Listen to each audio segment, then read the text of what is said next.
Yan guys, ang sangkap ng ating lulutuin ngayong araw. Luluto tayo ng arroz caldo.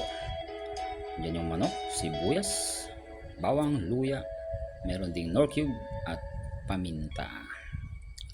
Ngayon, una natin gagawin, ayan, may kasama pang siyempre ang asin pampalasa.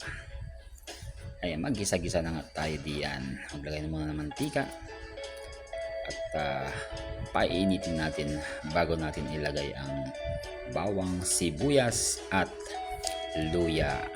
Yan, itaktak na natin, sabay halo-halo. Kahit hindi summer ay tayo ay maghalo-halo. Yan, hintayin lang natin maging brown at saka ilagay natin na yung manok at isasangkot siya para bang ikaw ay nagtitinola. Sabay kiwar-kiwar, halo-halo, kiwar-kiwar sa aming mga Ilocano. Ayan, yung isang kamay ko nagbibideo, yung isang kamay naman ay naglalagay ng asin para madagdagan ng lasa. At saka pag nasangkot siya na, maglagay na ng katamtamang tubig. Medyo madami-dami ang konti kasi ang gagawin natin ay arroz caldo. Yan, tuloy pa rin tayo. Ilagay na natin yung bigas pag kumulo na yung tubig. At saka natin tatakpan. Maghintay-hintay lang na ito ay magkulo.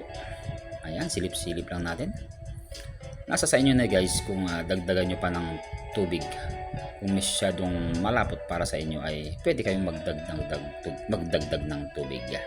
Ilagay ko na rin yung aking dalawang itlog upang sa ganun ay habang tayo nagluluto ng arroz caldo ay nagbo-boil na rin. At yan na rin ang ating nor cubes at si paminta at nida. Nilagay ko ng paminta, tinaktak ko na.